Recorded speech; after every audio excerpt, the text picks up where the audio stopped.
Pessoal, graça e paz aí para todo mundo, boa noite. Ao que tudo indica, já estamos ao vivo. E olha só quem foi o primeiro a dar o ar da graça aqui no nosso humilde canal, o Júnior Ladeia. Olha para você ver, a entrevista vai ser chique, né? Hoje nós estamos aqui com Edu Moura, especialista em patrística.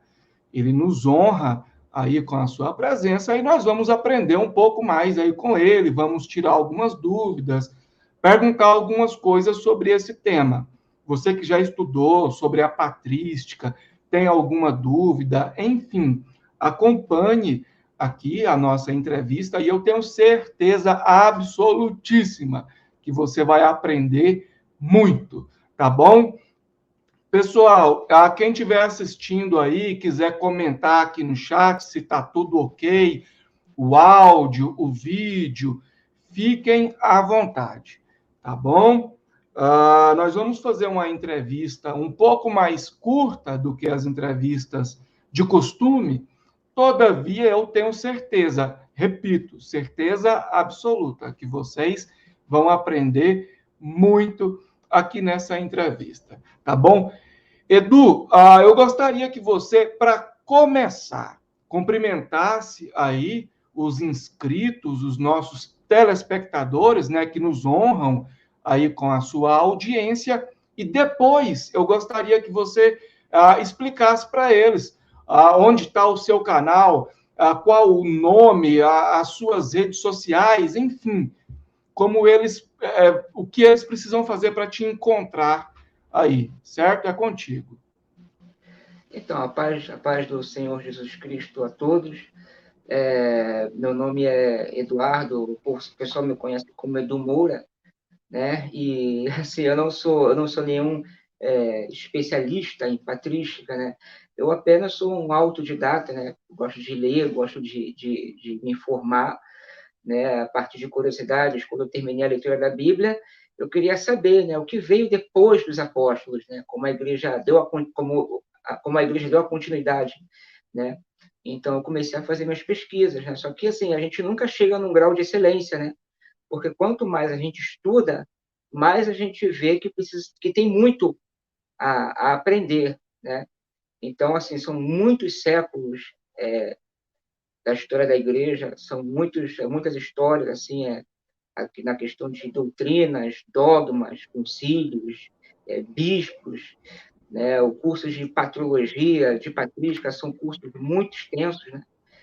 Leva para você ser realmente um expert mesmo, demora você fazer uma faculdade aí de 4, 5 anos para você poder pegar tudo, né, relacionado a esse universo enorme. E o que acontece? Para quem quer me achar na rede social, eu tenho a minha página, meu perfil no Facebook, que acho que é o 10º Facebook, né? Porque de tanto ser denunciado, vai excluindo, eu vou fazendo outro. Está no meu nome mesmo, Edu Moura. Tem uma página, um grupo chamado Cristianismo Primitivo. Tem um canal no YouTube chamado também Edu Moura, Cristianismo Primitivo, né? A qual eu faço abordagens sobre o que aconteceu na história do cristianismo, né? E não somente isso também, eu falo de algumas heresias, né, que têm se propagado no nosso tempo, faço algumas exposições exegéticas, mas o principal forte mesmo é a história do cristianismo. Esse é o meu canal, né, Edu Moura, Cristianismo Primitivo. Lá eu faço algumas pequenas abordagens, né? Apesar que dificilmente eu posto, né? Mas sempre estou gravando. E me sinto assim, muito honrado, irmão, pelo convite de estar aqui hoje com o irmão. Eu estou muito agradecido. Amém, a gente que agradece.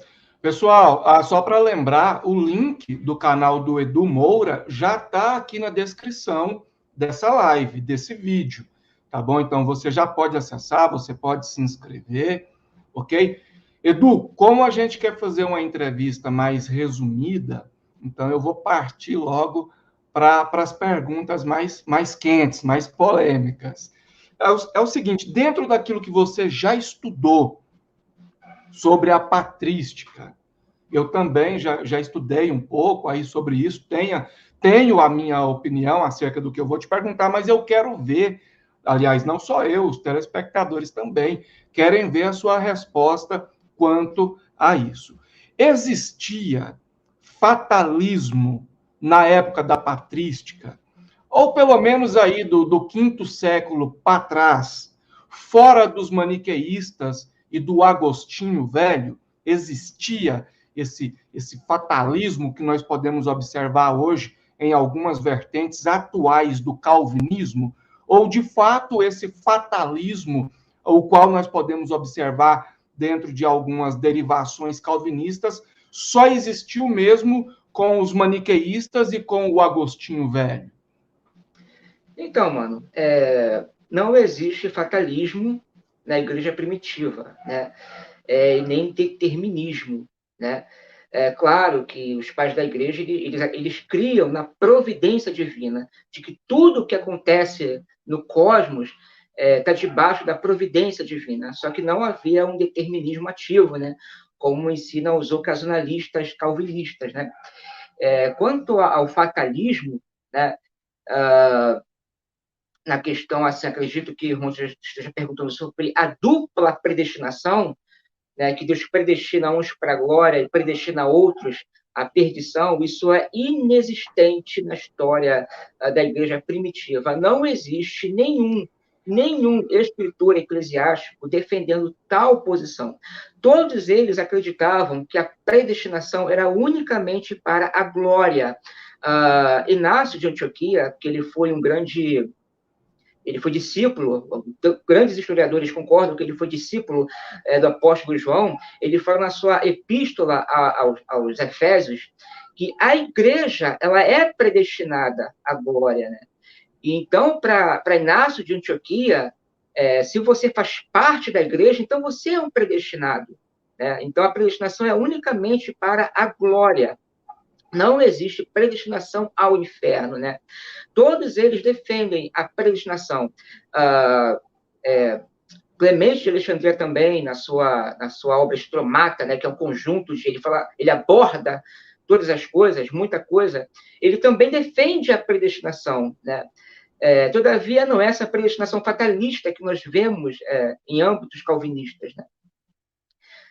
Eles também falam de eleitos, né? Todavia, os eleitos nunca são eleitos incondicionalmente. Tá? Eu já vi muitos calvinistas pegando trechos da patrística em que fala de eleito e fala, está falando de eleito, então é eleito incondicional. Negativo, isso não existe na igreja primitiva. Os eleitos, eles são nada mais que os cristãos, aqueles que atenderam ao chamado do evangelho. Então, esses são os eleitos, mas não que eles foram eleitos incondicionalmente, arbitrariamente, à força. O próprio Ireneu de Leão, na sua obra Contra as Heresias, ele fala que que Deus a ninguém chama por força e por violência. Então, esse pensamento é muito depois da era primitiva. Existiu, sim, um determinismo, existiu, sim, uma dupla predestinação, todavia, dentro de seitas gnósticas e maniqueístas. Ireneu de Leão, ele vai dizer na sua obra Contra as Heresias, ele dá uma pequena introdução, ele vai dizer que o Deus supremo, né, os gnósticos chamavam de protopai, ou abismo. Esse abismo, ele praticamente teve uma cruza, né, com silêncio, né, e gerou éons, que são emanações. E uma dessas emanações seria o demiurgo, que seria o Deus criador, o Deus mau do Antigo Testamento, que criou a matéria. E desse demiurgo também saiu éons, emanações. E uma dessas emanações seria a Camote. E a Camote, na criação, quando Deus criou o homem e a matéria, a Camote implantou partículas de luz em apenas algumas pessoas, apenas algumas. E esses eram chamados de pneumáticos. Então, os pneumáticos, eles já nasciam predestinados à glória. Ele já nasceu com partículas de luz. E dentro desse grupo gnóstico também havia os ílicos e os psíquicos. O que eram os ílicos? Os ílicos, eles nasciam sem essa partícula de luz. Ou seja, eles não nasciam iluminados, eles nasciam já predestinados à danação. Os únicos que nasciam predestinados à glória foi o que Acamote implantou essas partículas de luz neles. E existem também os psíquicos. Os psíquicos eram os cristãos que se converteram ao Evangelho, e eles poderiam ser alcançados por esse conhecimento, que gnose, né? O gnosticismo vem de gnose, gnose quer dizer conhecimento. E se eles fossem alcançados por esse conhecimento, essa gnose, poderiam ser salvos, né? Então, a dupla predestinação, ela surgiu dentro de conceitos gnósticos e maniqueístas. Maniqueístas porque eles vieram de Maniqueu, que nasceu no século III, então ele fez uma mistureba de religião. Ele misturou o cristianismo com o judaísmo, com o zorobaísmo, eu esqueci o nome, mais ou menos isso. Zoroastrismo. Isso é mesmo. É um nome meio complicadinho. E também o budismo. Ele reuniu tudo e criou o maniqueísmo, né? E ele se dizia o Paracleto enviado por Jesus Cristo. Né? Ele falou lá, Jesus Cristo prometeu o Paracleto. Pronto, sou eu, cheguei. Então, eles julgavam o Paracleto. E o que acontece? As ideias de predestinação dele eram muito parecidas com os dos gnósticos, né? De tanto que ele também é meio gnóstico. Ele dizia, os seguidores dele, o maniqueísmo diz, que apenas algumas pessoas nasciam com partículas de luz, e que a função de Jesus Cristo era despertar essa luz nos eleitos, de tanto que eles se julgavam os eleitos. Né? Irineu de Leão, ele vai dizer que os gnósticos, eles zombavam dos cristãos. Por quê? Porque os cristãos, eles queriam se santificar, eles buscavam a santificação. Então, os gnósticos zombavam deles. Por quê? Porque os gnósticos, os pneumáticos, eles já nasciam salvos. Segundo eles já nasciam salvos. Então, para que se santificar? Então, Irineu de Leão falava que os gnósticos zombavam dos cristãos. E Irineu de Leão também vai dizer que os gnósticos, né, esse grupo de gnósticos eram os que vinham de Valentim, né? E o Irineu de Leão ele vai dizer que eles eram prepotentes, arrogantes e faziam coisas contrárias às escrituras. Por quê? Uma vez que eles nasciam já salvos, eles não tinham que temer. Então, eles faziam coisas contrárias, né, às escrituras. Então, não existe dupla predestinação dentro da ortodoxia cristã, muito menos determinismo. Eu já vi calvinistas dizendo que o livre-arbítrio veio de Pelágio. Isso é falso. Todos os pais da igreja, unanimemente, defendiam o livre-arbítrio, todavia, não o livre-arbítrio que Pelágio defendeu. Entendeu? Irineu de Leão, ele vai dizer que Deus amadurece o nosso livre-arbítrio para que nós pudéssemos obedecê-lo. Né? Cassiano, ele vai dizer que nós estávamos mortos em pecados, todavia, nós somos reconstituídos. Ele está fazendo alusão à graça, né? Pela graça. Clemente de Alexandria, ele vai dizer que tanto o poder da recusa e de aceitar foi dado por Deus. Então, o livre-arbítrio, segundo o pensamento patrístico, ele veio do próprio Deus. Todavia, o livre-arbítrio em Pelágio, Pelágio, ele negava o pecado original. Segundo Pelágio, o seu livre-arbítrio estava intacto, entendeu? Você não era escravo do pecado, você não precisava da graça para ser salvo. Agostinho, quando ele debate com Pelágio, Agostinho não refuta, não nega o livre-arbítrio. Ele nega o livre-arbítrio de Pelágio. Tanto que Agostinho, quando ele combate o determinismo, ele defende o livre-arbítrio. Em diversas obras ele defende o livre-arbítrio. Na obra dele, Livre-arbítrio, na obra também Cidade de Deus, ele vai defender o livre-arbítrio. Inclusive, na obra Cidade de Deus, tem textos que dá a entender que ele nega o livre-arbítrio. Se você pegar alguns textos isolados, ele dá a entender que não existe livre-arbítrio. Todavia, no desfecho, ele vai dizer que se o homem for para a esquerda, Deus vai saber desde a eternidade que você escolheu a esquerda. E se você escolher pela direita, Deus também, desde toda a eternidade, vai saber que você escolheu a direita. Todavia, nem a presciência de Deus tirou o seu livre-arbítrio, e nem o seu livre-arbítrio tirou a presciência de Deus, porque ambos são uma verdade. Então, Agostinho, ele não condena o livre-arbítrio, ele condena o livre-arbítrio em Pelágio. Certo. Edu, fica uma dica aí para a nossa próxima entrevista, porque nós vamos ter uma segunda parte, né? Claro, se você assim topar, e a gente vai agradecer bastante, essa questão sobre pelágio, ok? Já ministrei sobre pelágio, a questão de você conseguir alcançar a salvação sem o auxílio da graça, esse livre-arbítrio exacerbado, e etc, e etc e tal. Porém, no entanto, contudo, já vi muitas pessoas dizendo que muitas das coisas que nós sabemos hoje sobre Pelágio são fake news, tá bom? Armaram para ele, deturparam muitas coisas que ele disse, e hoje nós temos aí um espantalho do que foi Pelágio, mas isso vai ficar para a segunda parte da entrevista. Algo que você abordou aí, que eu achei interessante, e o pessoal que está assistindo precisa saber, é que existe aí uma diferença de determinismo ou total determinismo e providência divina. Muitas pessoas confundem isso aí. Algumas pessoas pensam que para Deus prover, para Deus controlar, é preciso que ele determine tudo de forma forçosa. Isso é um equívoco, tá bom? Eu falo sobre isso no curso de teologia biblista que eu ministro. Eu fiz essa pergunta para o Edu Moura acerca desse determinismo fatalista na patrística, até mesmo porque eu já li algumas coisas e tal, e recentemente eu vi uma publicação do meu amigo, pessoa que eu respeito demais, senhor Francisco Tourinho, na qual ele disse que falaria sobre a predestinação no estilo calvinista na patrística, na época da patrística e fora dos maniqueístas e do Agostinho Velho. Inclusive, depois eu vou entrar em contato com o Tourinho para pegar essas informações, ou vou no canal dele para assistir, ver se já postou algo nesse sentido.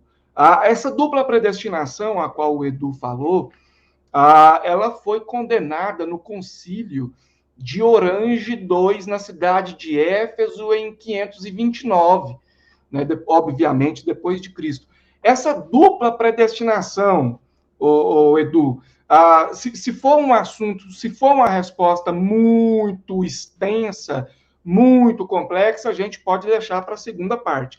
Mas essa dupla predestinação, que foi condenada em Orange II, na cidade de Éfeso, se eu não me engano, em 529, era uma dupla predestinação que adveio dos maniqueus e foi sincretizada por alguns pais, ou ela é originalmente agostiniana? Então, nesse concílio, né, ao mesmo tempo que a igreja adotou o pensamento de Agostinho, né, eles também rejeitaram esse pensamento de predestinação, em que Deus empurra o homem para a condenação, né? De tanto que, num dos cânones do concílio, diz que é maldito aquele que diz que Deus empurra o homem pela sua presciência ao inferno, né? Que Deus ele não compele ninguém ao inferno arbitrariamente, né?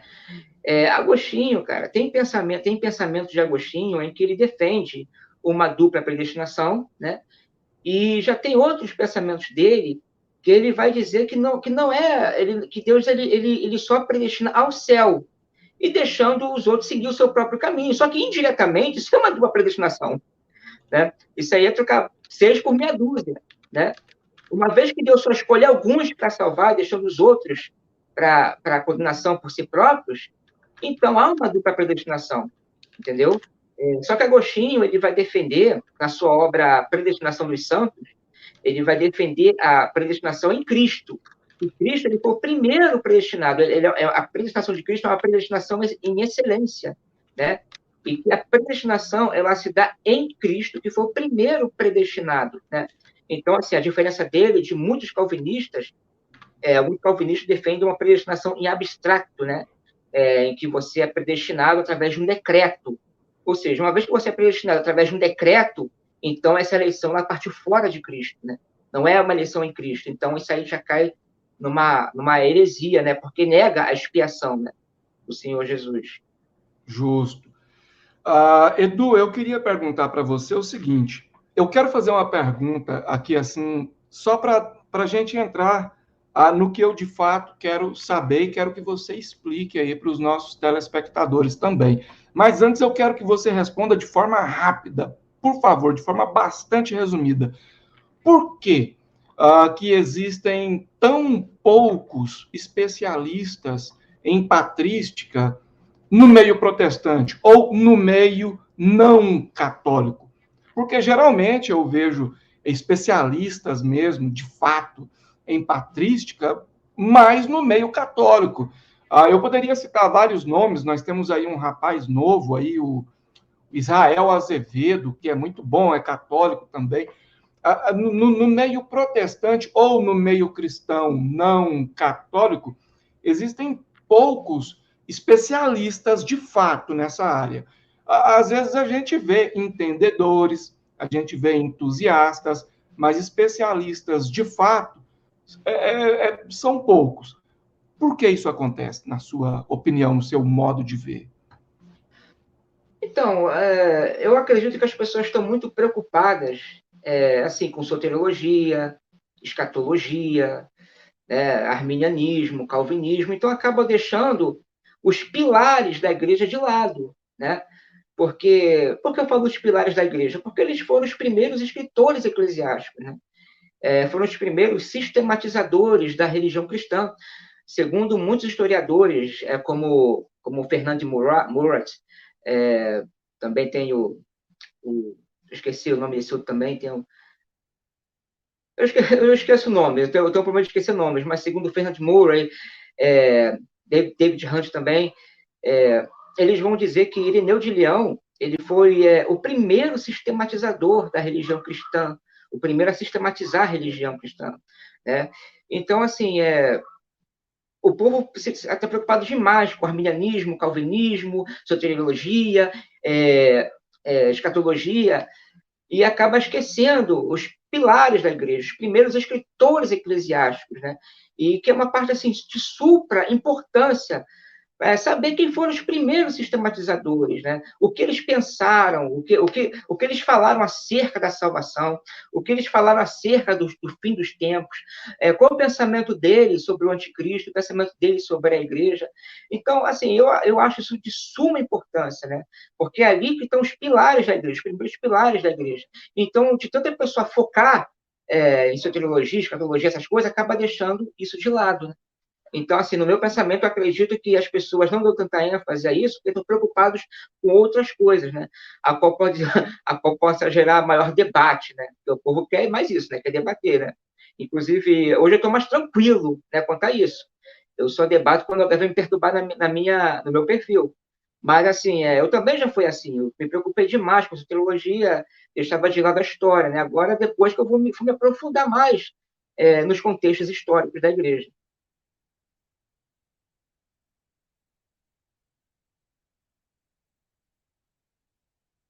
Irmão, tá mudo. Tá mudo. E desses escritores, desses primeiros sistematizadores, nós temos aí os concílios, os quais muitos foram embasados naquilo que tinha sido escrito antes, né? E dentro desse contexto aí dos concílios, eu quero te perguntar o seguinte: lógico, os concílios aí dentro da época patrística, né?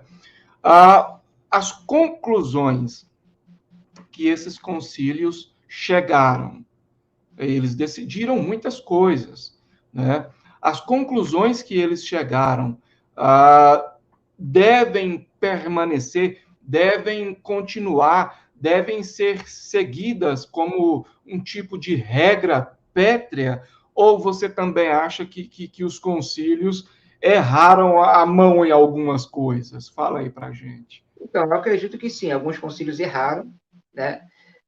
O protestante, ele aceita 4 concílios da igreja, que foram os 4 primeiros, na qual abordaram a divindade de Cristo, abordaram a questão da trindade, né? A questão do pecado original. Então, esses concílios são aceitos pela igreja, né? Agora, pela igreja protestante. Agora, esses concílios, né, que que defendeu a virgindade perpétua de Maria, concílios que defenderam a veneração de imagens. Então, claro que o protestante jamais vai apoiar esse tipo de concílio, né? Mas o concílio, ele consistia a defender a ortodoxia. O que é a ortodoxia? É aquilo que a igreja defende, por certo, unanimemente, e que ela é inalterável. Como, por exemplo, a divindade de Cristo, ela é ortodoxa. Qualquer ensinamento que vai contra esse princípio é uma heterodoxia, em outras palavras, uma heresia. Por quê? Porque a divindade de Cristo, ela veio desde as eras apostólicas. Ela segue inalteradamente, não pode se alterar esse princípio, né? E quando Ario chegou com esse pensamento de que Cristo não era Deus, né? Era tipo que um semideus, então se provocou alvoroço, ele estava ganhando adeptos. Então houve a necessidade de um concílio. Então o concílio, ele testifica aquilo que já era acreditado, né, pela igreja. E defende aquele pensamento e autentifica, mais ou menos isso que eu quero dizer, né? Então a ortodoxia, ela consiste no ensinamento que é unânime entre a igreja e é inalterado. Até o século II, não existia a veneração. A veneração de imagem foi até o século V, VI, por aí. Então, no século II, não existia a veneração de imagem, não existia a intercessão de santo, não existia a virgindade perpétua de Maria. A igreja, ela era apostólica, ela era uma igreja protestante hoje, né? Ela seguia a ortodoxia, de tanto que um homem chamado Egésipo, um judeu que se converteu ao cristianismo, muitos dos escritos dele estão perdidos, né? Os escritos dele estão vivos em Eusébio de Cesareia, e Eusébio de Cesareia faz uma citação dele, que ele percorre as igrejas de Roma e de Corinto, e ele fala que as igrejas estão de acordo com a ortodoxia, né? Só que na época não existia veneração de Maria, intercessão de santos, veneração de imagens. Então, isso entrou na ortodoxia após o século III. Não é que a ortodoxia antiga mudou, mas foi acrescentando coisas dentro dessa ortodoxia. Ok. Pessoal, Edu, calma aí só um pouquinho, só vou dar uma boa noite aqui para o pessoal e a gente já volta, certo? Júnior Ladeia, nosso amigo, aí o Júnior Ladeia, vocês ainda vão ouvir falar muito dele, certo? Ainda vai ser, tá caminhando para ser aí uma das mentes pensantes brilhantes aqui do Brasil, no que tange a teologia. Ramon, boa noite. Bianca Ferreira, boa noite aí para você também. O Alan, olha o Alan. O Alan é amigo meu, já tem mais de 10 anos. A gente participava de lives, debates e tal. O Silva disse que eu estou esquecendo do Gran Conato. Mais para frente eu posso ver se a gente faz alguma coisa com o Gran Conato, tá bom, Silva? Seja aí uma live, uma entrevista, ok? Boa noite aí para o Marcelo Dornelas. Boa noite aí, graça e paz para todo mundo. Isaac Silva. Olha, o Isaac é meu aluno no curso de Teologia Biblista. Se você quiser fazer parte, entre em contato comigo. Os detalhes na descrição aqui desse vídeo. Pessoal, geralmente eu trago pessoas aqui para essas entrevistas, são pessoas que dominam, pessoas que têm profundidade na área a qual elas se propõem a abordar. E isso não quer dizer que eu e essas pessoas concordamos em tudo. Divergências existem. E divergências existem, isso não é de hoje, não, tá bom? Isso é desde que o mundo é mundo. Divergências existem. Por exemplo, eu não acredito que exista ortodoxia no cristianismo. Eu acredito que existe ortodoxia na Bíblia, no Evangelho. O cristianismo ainda não chegou em uma linha ortodoxa. Ainda não existe uma ortodoxia do cristianismo, até mesmo porque, dentro de uma averiguação mais aprofundada, nós temos cristianismos, no plural. O Edu já tem uma outra visão. Eu, por exemplo, não acredito na trindade aos moldes de Atanásio, por exemplo, que é uma questão aí da patrística. A gente vai discutir isso na segunda parte, porque na segunda parte da entrevista, a gente vai fazer uma entrevista mais longa, a gente vai ter oportunidade para perguntar coisas mais complexas, vai ter mais tempo e tal. Edu, agora, dentro do contexto que você abordou na sua resposta anterior sobre os concílios e tal, algumas coisas que não existiam na época, eu queria te perguntar o seguinte: a patrística, o pessoal ali, os produtores de conteúdo, os apologistas, né, os apologetas aí da época patrística, eles eram unânimes na questão da intercessão dos santos, ou havia divergência entre eles com relação a esse assunto? É contigo. Então, os maiores apologistas, eles são do segundo século, né? Atenágoras, Cassiano, Ireneu de Leão e Aristides de Atenas também. Eles são apologistas do segundo século. E eles nunca falaram de intercessão de santos, né? Eles falavam, sim, que a igreja ela intercedia um pelo outro, mas ainda vivos, né? Não há intercessão de santos no pensamento dos apologistas. A intercessão de santos ela veio surgir quando Orígenes ele foi dizer que os mártires, após a sua morte, os cristãos, os mártires, quando morreram, eles continuavam intercedendo pela igreja, né? E que se oravam ainda em vida, então quem dirá na morte, né? Quem está mais perto de Cristo, né? Então foi aí que surgiu o pensamento da intercessão de santos, né? E foi aí que entrou na ortodoxia. Por quê? Porque unanimemente eles concordaram. E quando no Concílio de Trento é oficializado esse dogma, né?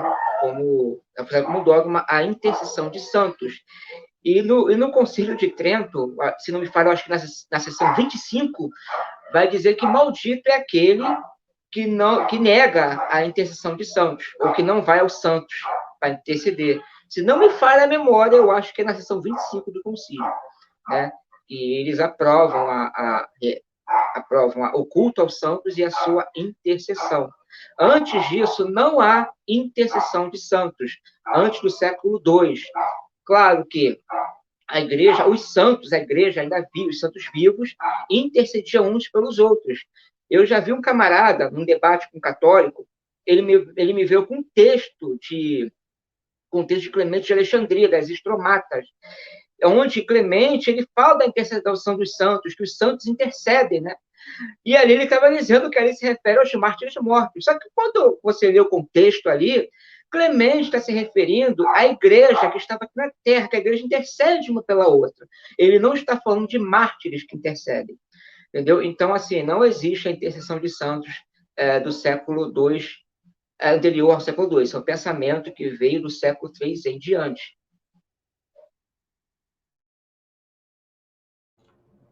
Outra coisa que eu queria saber, e essa é uma pergunta, digamos que um pouco mais polêmica, aí, se tiver algum católico assistindo aí, preste atenção, certo? Seja ao vivo, seja depois, porque essa live vai continuar armazenada aqui no canal para vocês. Pessoal, é só para uma observação aqui. Eu não acredito na trindade aos moldes de Atanásio, por exemplo, né, e tal, mas eu creio em Deus, creio que existe o Espírito Santo, Jesus é o único mediador entre Deus e o homem. Enfim, mais detalhes no curso que eu estou ministrando. A pergunta é, Edu, dentro daquilo que você já estudou sobre a patrística, tem como ser fiel à patrística e negar o purgatório? Tem. O próprio Paulo fala, é examinar de tudo e reter o que for bom, né? Então, o que acontece? Cara, muitos católicos, eles pegam um texto totalmente fora de contexto da patrística para falar de purgatório, né? Realmente, os pais da igreja, eles falam de um fogo, né, que te purifica. Todavia, muitos deles não falam que esse fogo é após a morte, né, fogo purificador. Outros, sim. Isso foi depois, né? Posterior do século III. O purgatório, o que deu início ao purgatório foi quando Perpétua e Felicidade elas foram presas e iam ser martirizadas a mando de Sétimo Severo. E Perpétua, se não me falha a memória, foi Perpétua. Ela teve um sonho, e nesse sonho, uma mão veio e tirou o irmão dela de um lugar de tormento e levou para um lugar de paz. Então, a partir desse sonho, que segundo eles entenderam que foi uma revelação, esse sonho, então, deu origem ao purgatório. Então, é a partir daí que começou-se a ensinar o fogo, né, que purifica o pecador antes dele ir para a glória. O que acontece? O camarada dele é salvo. Ele é salvo. Todavia, há alguns pecados que ele precisa expurgar antes de entrar no céu. Então, ele vai para esse lugar para purgar esses pecados através do fogo, e depois que ele vai para a glória. Né? Gregório de Nissa ensinou isso, até que Gregório Magno, no século VI, se não me engano, ele vai dar ênfase ao purgatório, né? E quando no século XIII, se não me falha a memória, no Concílio de Leão, é aprovado esse pensamento como dogma, e também é reafirmado no Concílio de Trento, se também não me falha a memória.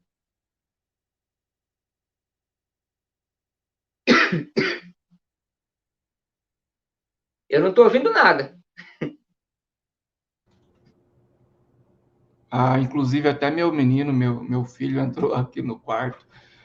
Dentro desse contexto aí, eu quero perguntar o seguinte: nós temos os apóstolos, certo? Eles, obviamente, instruíram outras pessoas, inclusive pessoas, algumas bastante próximas deles, né? Inclusive, dentro da historicidade, nós vamos ver eles chamando alguns desses como filhos na fé e tal, então tinha uma proximidade muito grande, né? Mas esses que sucedem os apóstolos, eles são apenas discípulos dos apóstolos e isso se perde com o tempo, ou existe uma sucessão apostólica, tal como afirma a ICAR?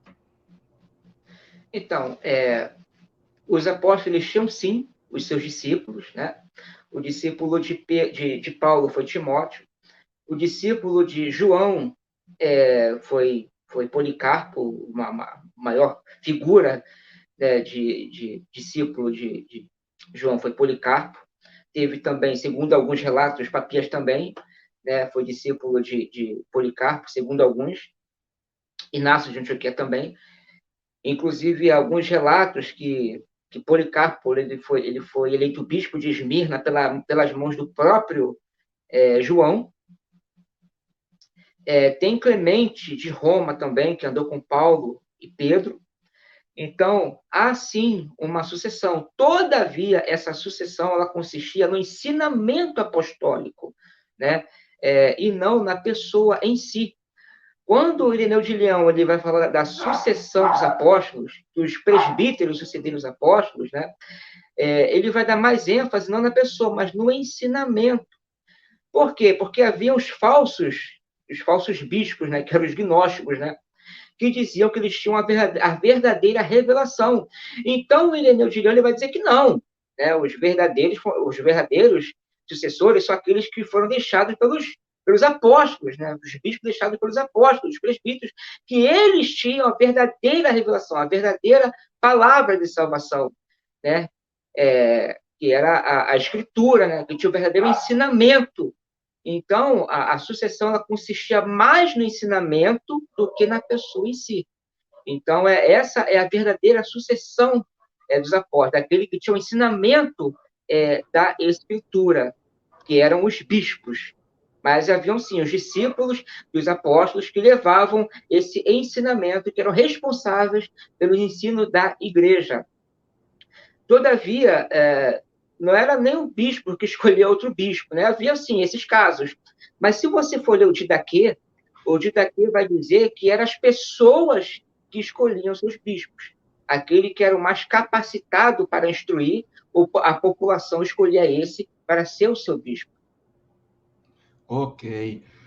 Nós temos aí a conclusão do cânon, o fechamento, né? Óbvio, os livros já existiam, né? Aí entra aquela questão dos originais, as cópias mais próximas, o tempo que demorou, isso aí já é uma questão da crítica, já é uma questão para os críticos textuais, né? Mas em consideração ao cânon, a Bíblia fechada, a qual nós temos hoje, esse conceito de sola escritura, ele vigora depois do fechamento do cânon, essa questão da sola escritura que nós hoje abraçamos aí e defendemos, claro, né? Essa sola escritura, ela vigora depois do fechamento do cânon, ainda dentro do período da patrística, ou existem controvérsias acerca disso? Não existe controvérsia. Os pais da igreja, eles eram unânimes na autoridade da Escritura. Policarpo, ele vai dizer nessa epístola aos Filipenses que você deve ser atento às sagradas letras. Ireneu de Leão, ele vai dizer, se não me falha a memória, no livro 3 de Contra as Heresias, ele vai dizer que os apóstolos transmitiram, né, o evangelho e deixaram por escrito para que seja o fundamento da fé. Né? É, na obra na obra na obra de Justino Justino de Roma, acho que é no Diálogo com Trifo, ele vai dizer que tudo que ele fala segundo a autoridade da Escritura. Atanásio também, na sua obra Contra os Pagãos, ele vai dizer que a Escritura ela é suficiente para instruir o crente. Então, o consenso de sola Escritura não surgiu no século XVI. Isso daí, os pais da igreja, eles já defendiam a autoridade da Escritura, né? De tanto que, se você ler os apologistas, porque existem dois tipos de apologista. Existe o apologista que defendia o cristão de ataques do sistema romano, né, que escreviam as epístolas para os imperadores, se defendendo das falsas acusações, e havia os apologistas que defendiam a sã doutrina, né, de ataques heréticos. E todas essas obras apologéticas, eles defendem a doutrina com a escritura. Eles sempre apelam para a autoridade da Escritura e nunca para a tradição. Eles nunca vão dizer, Ambrósio disse, Agostinho disse, Atanásio disse. Não, eles sempre partem, a Escritura diz. Eles sempre vão partir do princípio da Escritura, e nunca segundo o que disse Ireneu, o que disse Eurígenes, ou o que disse Atanásio, o que disse João Crisóstomo. É sempre Escritura. Eles sempre defendiam a igreja de ataques heréticos com a Escritura. Eles partiam do princípio da Escritura para provar as suas teses dentro daquele sistema, né? Eles defendiam a igreja de ataques heréticos a partir das Escrituras. Ok. Um especialista em patrística, que não é católico, dando uma resposta dessa, geraria, aliás, vai gerar aí uma polêmica imensa, né? Porque, obviamente, os católicos, os especialistas em patrística aí da Igreja Católica vão discordar, eles vão dizer que Pode ser que existiu uma parceria aí entre a sola escritura e a tradição, mas geralmente eles vão ficar com a tradição, porque, segundo eles, foi a tradição ou as pessoas envolvidas na tradição e que faziam parte da igreja que formaram a escritura, a qual posteriormente nós passamos a usá-la somente. Né? Aí vem o trocadilho com o sola aí, mas aí, são questões que a gente pode deixar mais para frente, a gente pode convidar aí o Edu, um especialista em patrística católico, e aí a gente pode promover um debate, um tira-dúvidas, né? Mas, Edu, é o seguinte, até o quinto, sexto século, claro, a Igreja Católica, ela vai aí até o 15º século, né, quando ocorre ali a reforma e tal, né? Claro, essa questão de tempo aí a gente não vai tratar com exatidão, porque o foco da pergunta é outro. Mas dentro da construção, onde estava sendo construído o cânon, as primeiras doutrinas e etc. e tal, você diz que houve uma ortodoxia, ok?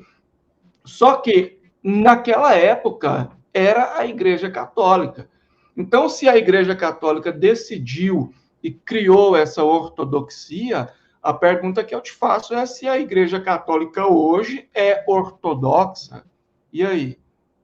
Não, a igreja ela é ortodoxa dentro do pensamento dela. De tanto que a igreja se não me falha a memória, de Constantinopla, né, ela se separou da igreja de Roma, porque, segundo a igreja ortodoxa, eles se separaram, acho que foi no século XI, em 1051, né, porque a igreja ortodoxa ela não aceitou os dogmas da igreja romana. Ela diz que a igreja romana saiu muito da ortodoxia, né? Então, assim, a igreja de Roma ela é ortodoxa dentro do pensamento dela, né? E é como você até falou, né? Existem ortodoxias, né? Igrejas, cada igreja tem a sua ortodoxia, né? Não tem uma ortodoxia plena, né? Todavia, no princípio não era assim. A ortodoxia era aquilo que estava de acordo desde o princípio apostólico, né? Só que aí foi acrescentando coisas a essa ortodoxia, onde chegou na Igreja Católica Romana, né? Mas no princípio não era assim. Então a Igreja Católica ela é ortodoxa dentro do pensamento dela, né? Claro que eu jamais vou sustentar esse modelo de ortodoxia. A Igreja decidiu através de seus concílios que isso é o certo, aquilo é o certo, e foi colocando isso como uma ortodoxia. Não, isso é ortodoxo. Se nós concordamos, a igreja concorda, então é ortodoxo. Então, esse é o tipo de pensamento deles.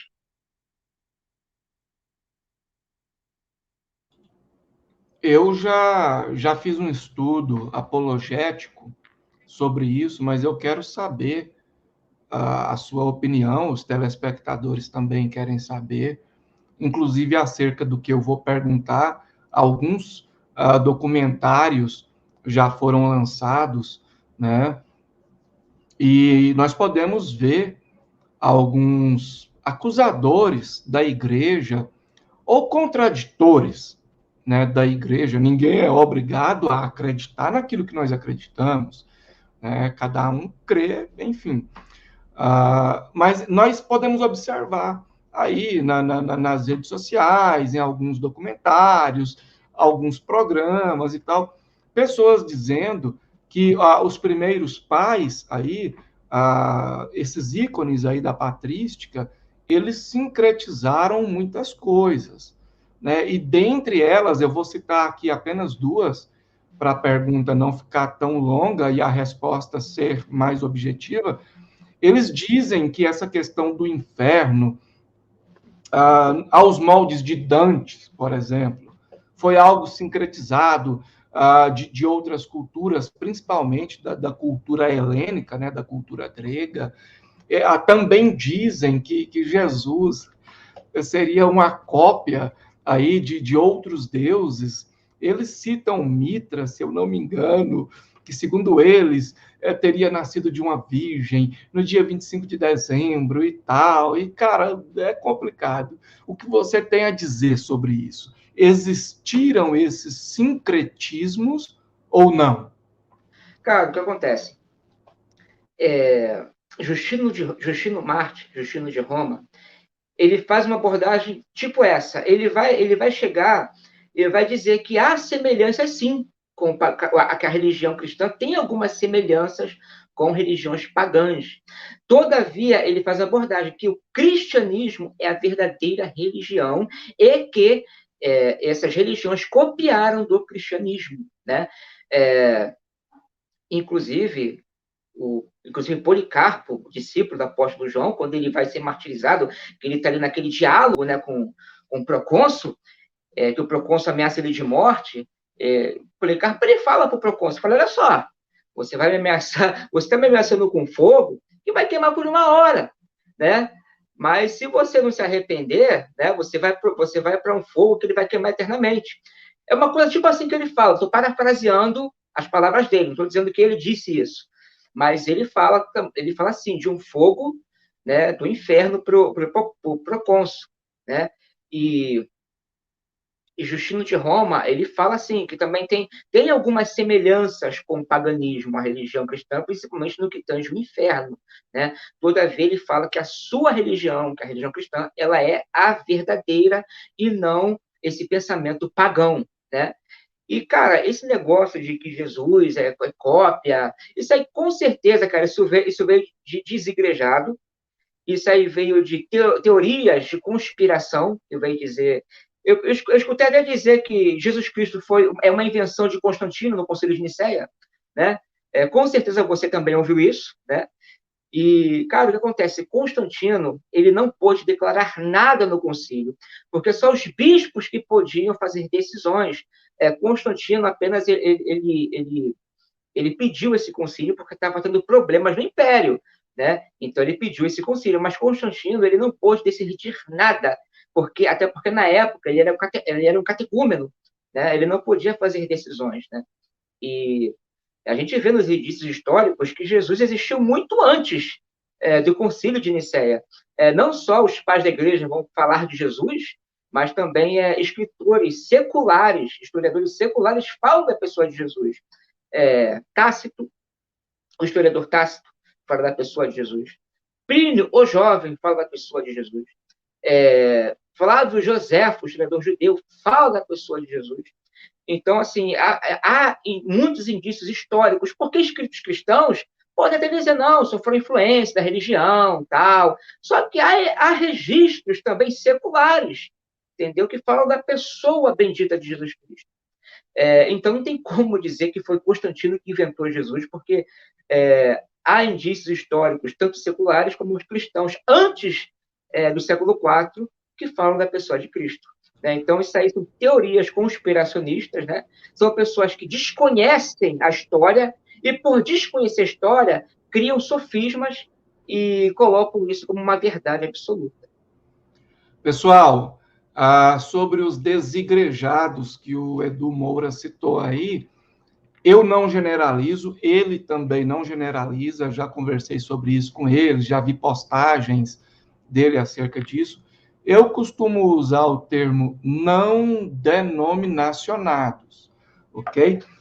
Sobre essa questão, Edu, desses conspiracionistas, isso aí não é de hoje, já faz tempo, né? Mas sobre essa questão de Jesus aí, eu creio que eles devam querer referir-se aí ao Jesus divino e não ao Jesus histórico, porque ao Jesus histórico nós temos fatos. Agora, mesmo o Jesus da Bíblia, ele é bem anterior a Constantino, os escritos, os pais. Então, essa galera aí precisa ter um pouco mais de noção, né? Olha, eu quero exibir aqui essa pergunta do nosso amigo Júnior Ladeia, né? Pergunta: qual visão soteriológica e escatológica se aproxima mais do ensino dos pais da igreja? Eu vou fazer um pequeno resumo, o Edu vai complementar, vai responder da maneira dele. Júnior, eu acredito, dentro daquilo que eu pude ver, que eu já li, já estudei, a patrística não é uma especialidade minha, quero deixar isso bem claro.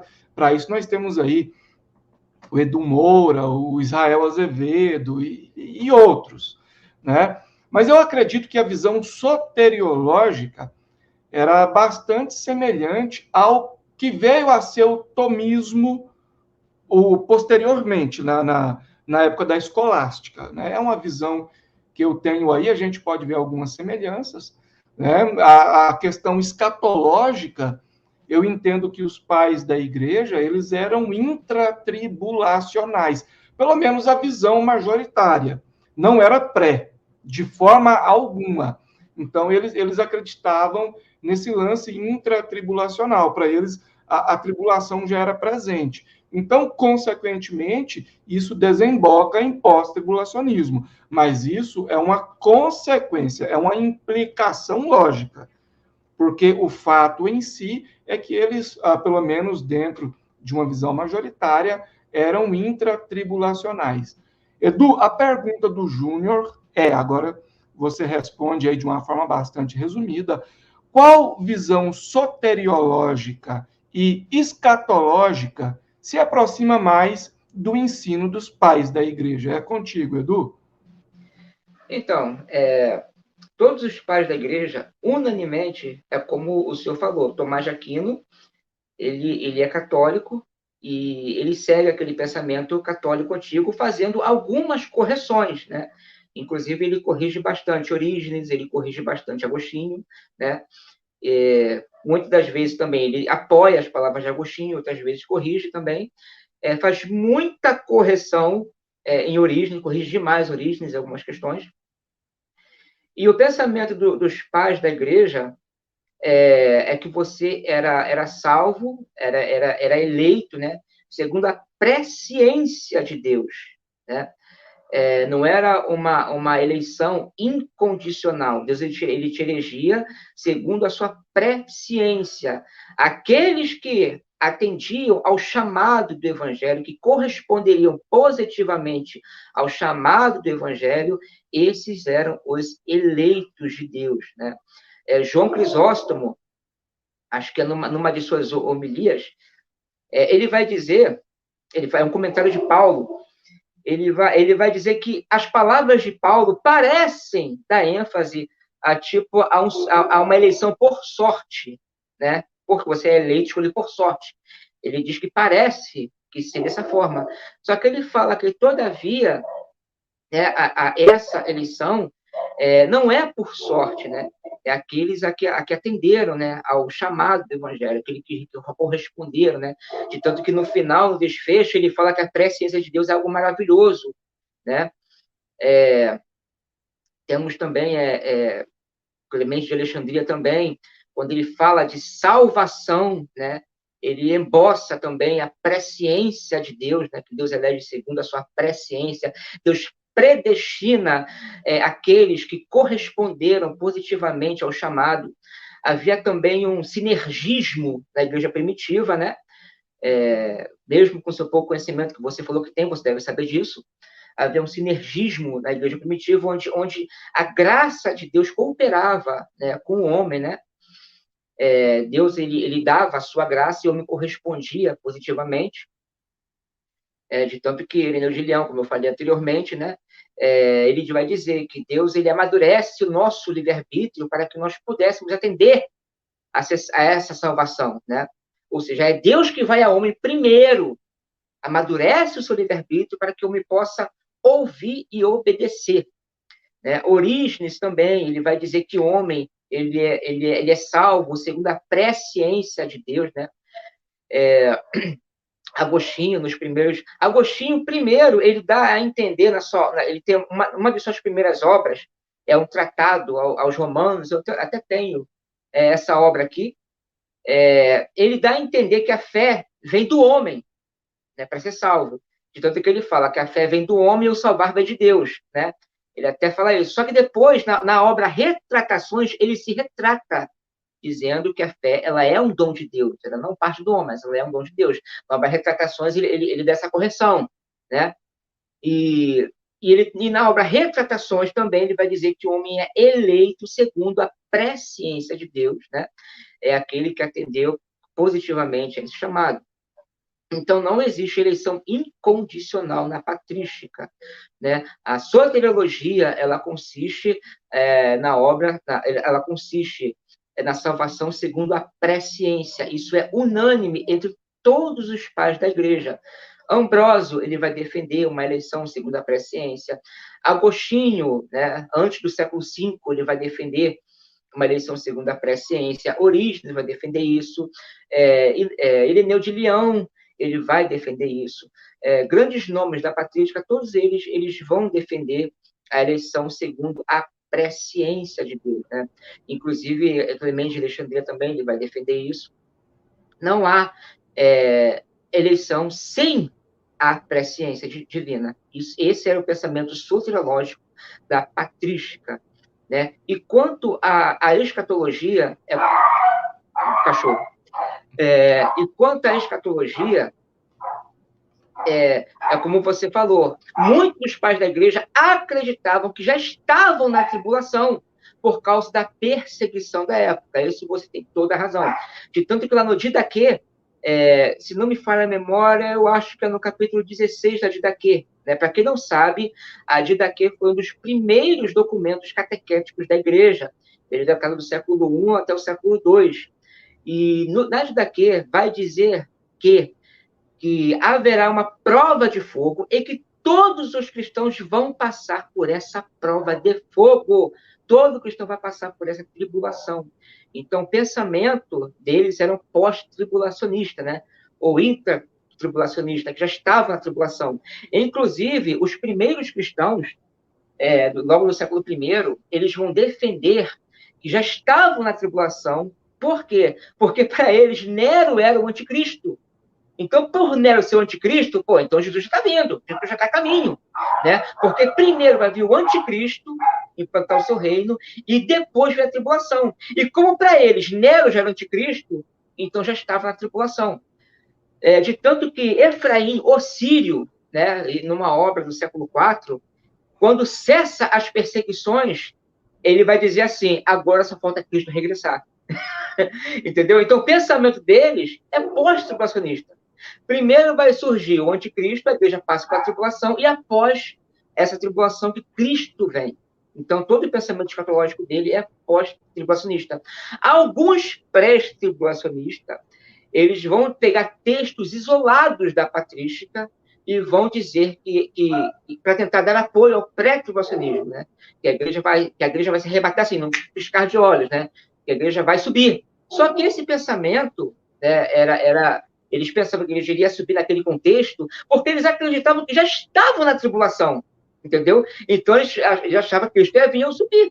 Não é que a igreja seria pré-tribulacionista, mas no pensamento deles já estava na tribulação, entendeu? Então, alguns pré-tribulacionistas, eles pegam esses textos isolados, né, da patrística para dar sustento ao pré-tribulacionismo. Só que esse pensamento de pré-tribulacionista vai surgir depois, lá para o século XVIII e tal. Isso aí já é outra história. Ok. Eu recebi aqui uma pergunta do Santos Silva. E é uma pergunta que não dá para responder em 2 horas de vídeo. Quão dirá em alguns minutos. Então, eu peço a compreensão. Eu vou dar um resumo aqui, o Edu vai dar o resumo dele, e a gente passa para as perguntas finais. Ok? O Santos Silva pergunta da seguinte forma: os pais da igreja acreditavam na Trindade? Santos, é o seguinte, haviam divergências, certo? No período da patrística, no período, não estou falando dos pais, dos ícones em si, mas no período, nós tivemos o patripassionismo, que é o unicismo, né? Nós tivemos também Sabélio com o sabelianismo, que difere em pouquíssimas coisas do unicismo. Vai diferir ali naquela questão de se foi o Criador que morreu na cruz ou não. Vai diferir nisso, certo? Nós tivemos também com Ário, né, o arianismo, onde coloca Jesus como criatura e tal. Aí começa Tertuliano, lá no segundo século e tal, sistematizando a Trindade. Todavia, Tertuliano tinha uma carga de subordinacionismo. Tertuliano defendia que Jesus era a substância do Pai, mais em um sentido jurídico do que em um sentido sempre eternamente distinto, e etc. e tal. Então, existiram divergências, existiram embates, certo? Porém, no entanto, contudo, quando houve aí o concílio de Nicéia, ficou decidido que a doutrina que iria imperar seria a doutrina da Trindade. Com algumas diferenças, por exemplo, nós temos Tertuliano sendo o primeiro sistematizador, inclusive sendo o primeiro a usar a palavra trinitas ou trinitas.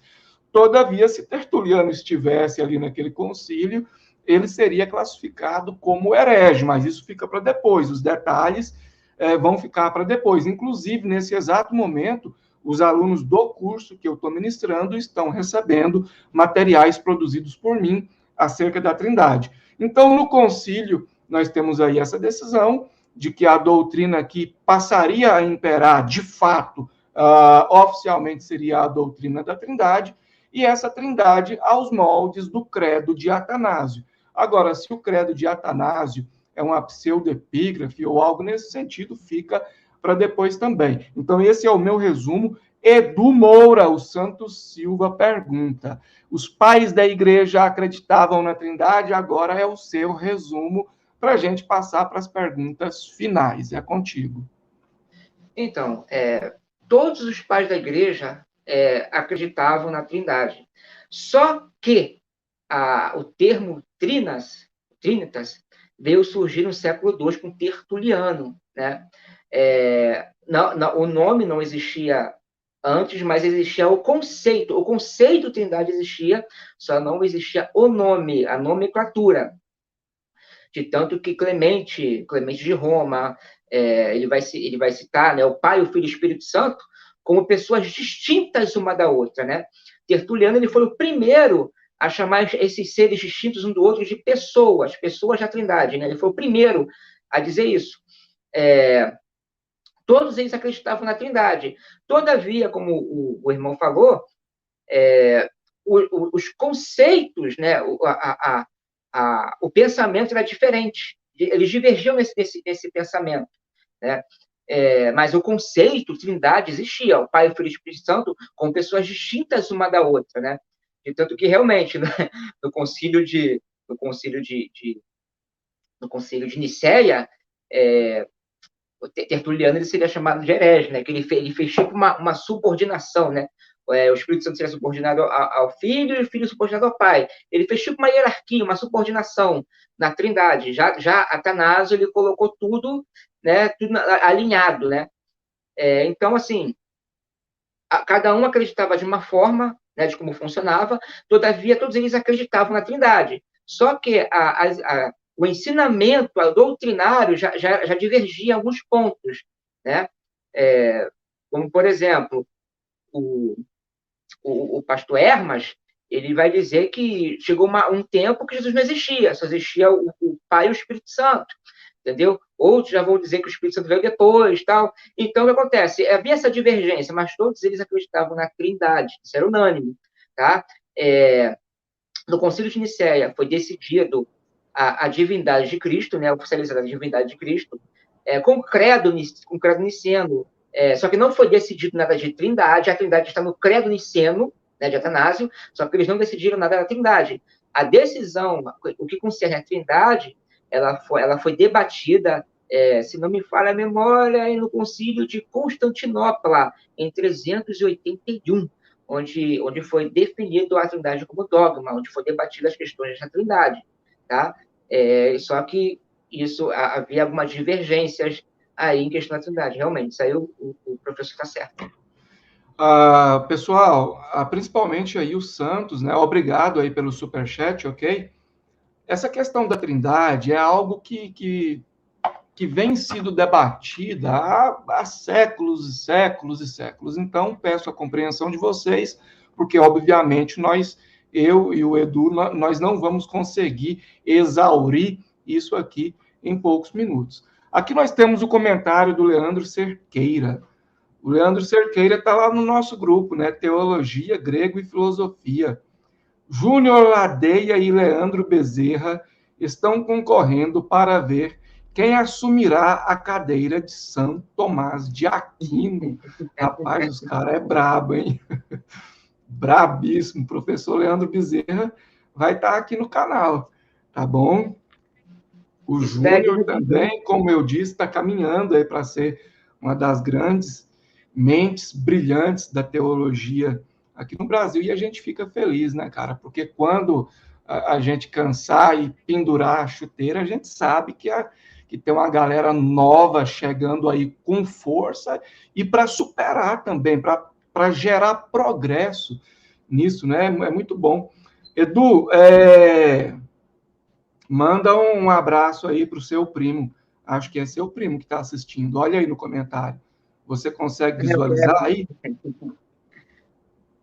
É o Kevin. Ele está assistindo. Ele falou que ia assistir, está assistindo mesmo. Ramon, o Ramon também comentou aqui. Boa noite, graça e paz aí para todos vocês. Olha o Joab aí, rapaz. Joab apareceu aí também. Muito obrigado aí pela companhia de todos. Edu, a Igreja Católica já era católica antes do quarto século? Então, existe a católica e a católica romana, né? O termo Igreja Católica ela surge primeiramente no século II, numa epístola de Inácio de Antioquia, né? E eu acho, se não me falha a memória, é na epístola aos hermeniotas ou australianos. Eu não lembro qual foi a epístola dele, tá? Não sei se foi na de Éfeso. Eu só sei que ele faz uma citação assim: aonde está a Igreja Católica, está Jesus Cristo, ou aonde está Jesus Cristo, está a Igreja Católica, uma coisa tipo assim. A Igreja foi definida como católica, por quê? Porque católico, o termo católico quer dizer universal. O que seria a Igreja Católica? Seria uma igreja de todos e para todos, né? Então, esse era o pensamento de Igreja Católica na época. E, se não me falha a memória, acho que Policarpo também, ele fala da Igreja Católica, né? E só que não era católica romana, porque é uma contradição, ou a igreja católica ou a católica romana. Então, assim, só pelo fato de ser católica romana, há uma contradição. Os dogmas católicos romanos, a igreja foi se romanizando através dos séculos, quando foi entrando esses dogmas, e ela foi se oficializando através dos concílios, né? Então, ela passou a ser católica romana, né? E ela passou a ser católica romana, esse nome, quando Teodósio I, em 381, no Concílio de Constantinopla, ele declara o cristianismo a religião oficial do Império Romano. Então, a igreja católica, apostólica, ela passou a ser católica, apostólica e romana, entendeu? Mas não foi assim, da noite para o dia. Vamos colocar esse dogma aqui, pronto, católica romana. Não, isso aí ela foi se romanizando através dos séculos, né, onde foi entrando a Virgindade Pecadora de Maria, entrou a intercessão de santo, entrou papado, entrou veneração de imagem, então ela foi se romanizando aos poucos. Até o século II, ela era uma igreja genuína, né? Se você vê o relato de Justino Martins, na sua apologia, ele vai... Só por curiosidade, quando você fala, ela foi se romanizando, você está querendo dizer que ela foi sendo sincretizada, absorvendo elementos externos? É mais ou menos isso? Exatamente, isso mesmo. Pode continuar. Então, assim, ela foi se romanizando. Se você vê no século II, se você vê o relato de Justino Martins, ele vai falar como era o modelo de culto da época dele, como era o culto. E você não vai ver ele falando de veneração a santo. Você não vai ver ele falando de culto a santos. Você não vai ver ele dizendo de intercessão de santos.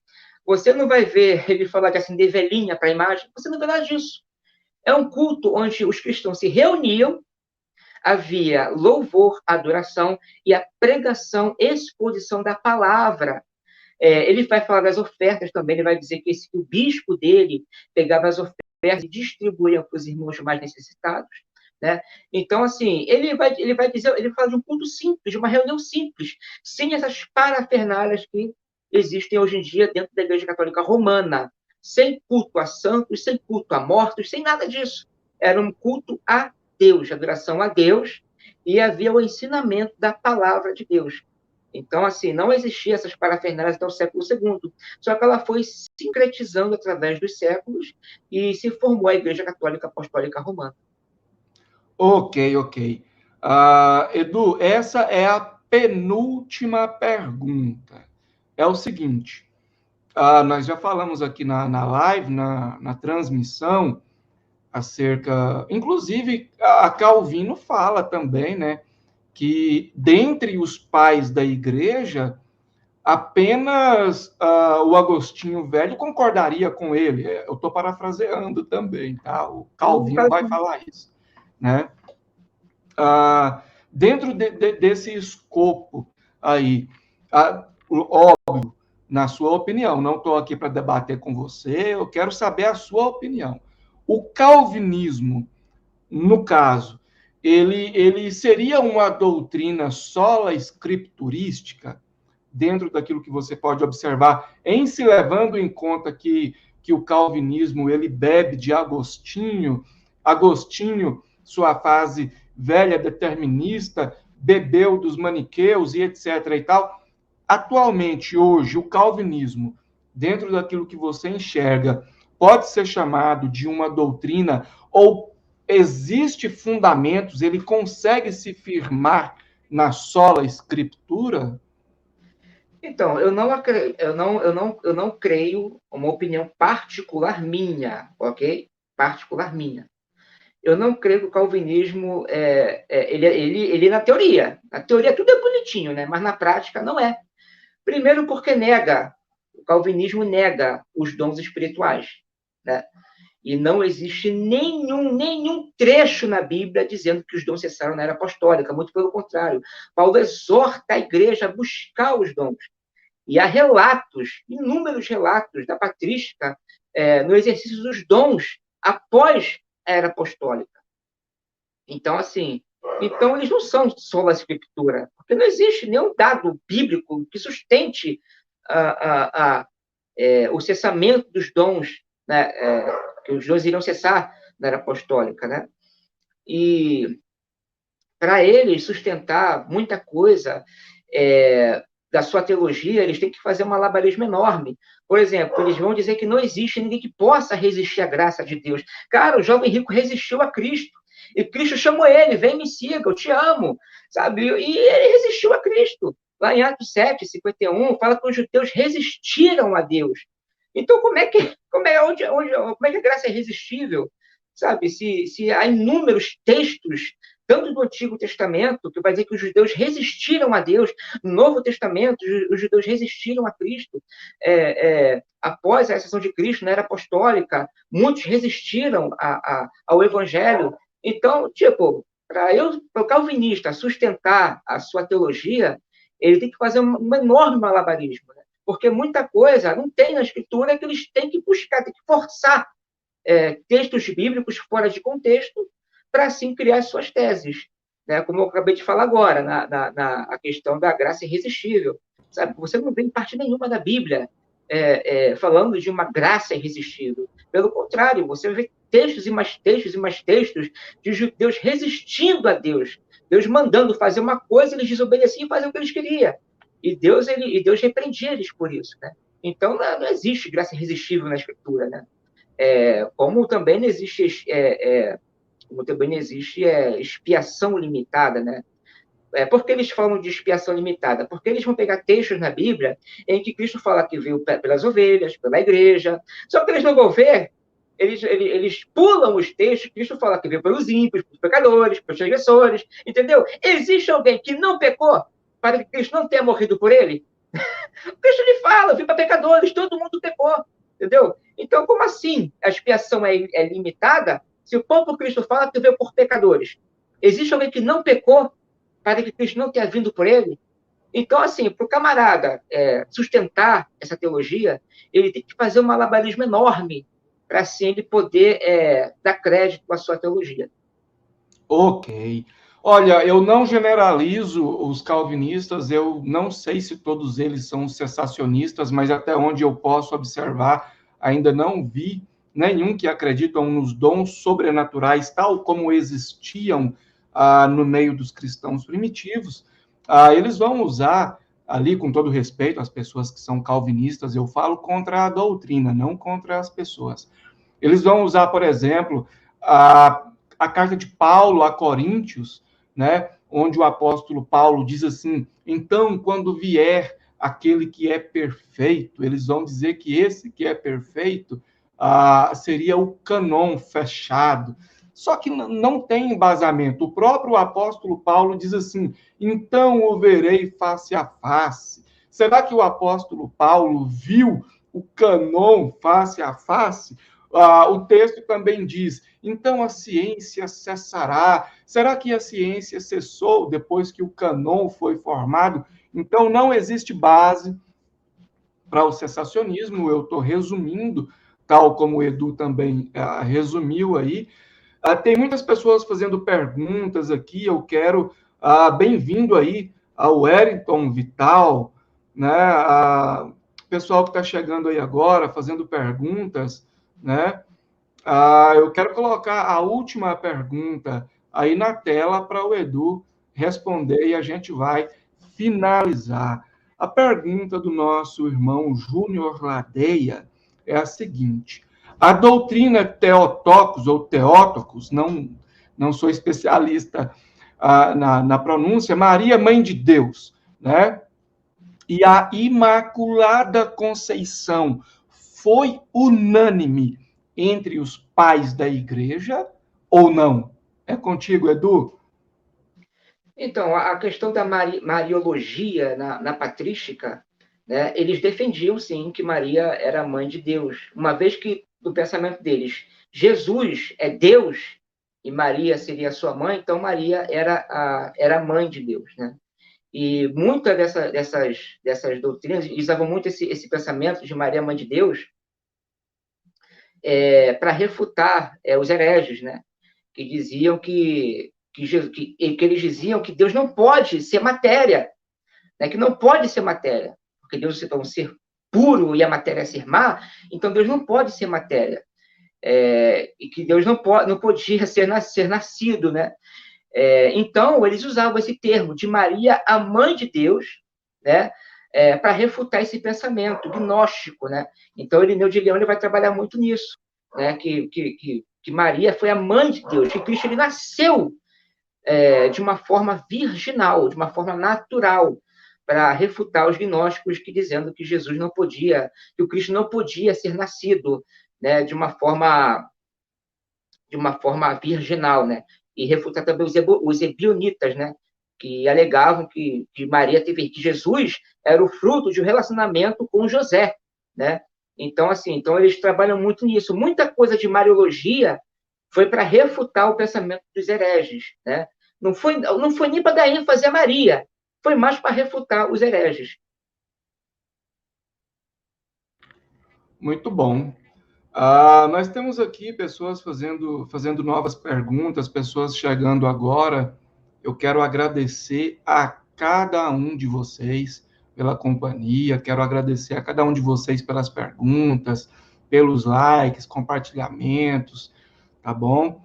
Que Deus continue abençoando cada um, abençoando a família de cada um, tá bom? Eu convido vocês que estão assistindo, façam parte do curso de teologia biblista que eu estou ministrando. É um curso 100% online, você pode fazer ele inteiro pelo celular. A nova turma vai começar dia 7 desse mês de dezembro, tá bom? O papo está muito bom, ainda nós temos várias perguntas dos telespectadores, eu teria várias outras perguntas para fazer também, mas nós precisamos encerrar e fica aí aquele gostinho aí de quero mais para uma segunda parte dessa entrevista, tá bom? Que Deus abençoe vocês. Edu, você está com a oportunidade de deixar aí as suas considerações finais e despedir aí dos nossos telespectadores, né? Desde já, muito obrigado aí, Edu, tá bom? Faça suas considerações finais e despeça aí dos telespectadores. Meu querido, primeiramente, eu agradeço a você pelo convite, né? Pelo convite, pela confiança na minha pessoa, né? De querer de trazer assuntos tão importantes, né? Porque, assim, o teu canal é um canal sério, você é um professor, né? Então, você achou confiança na minha pessoa para trazer temas importantes, históricos. Então, eu te agradeço muito por essa confiança, né? Agradeço aos irmãos, né, que estão acompanhando, né? Desculpe não poder responder todas as perguntas, né? Eu creio que tem bastante, até porque eu falei com o irmão, né, que eu tenho um compromisso, né, às 8 horas, né? E, cara, eu agradeço demais, cara, você, os espectadores, muito obrigado por tudo. E ok, que Deus continue abençoando todo mundo, tá bom? Muito obrigado, continuem acompanhando o canal, você que ainda não é inscrito, se inscreva, tá bom? Fiquem todos com Deus e até a próxima.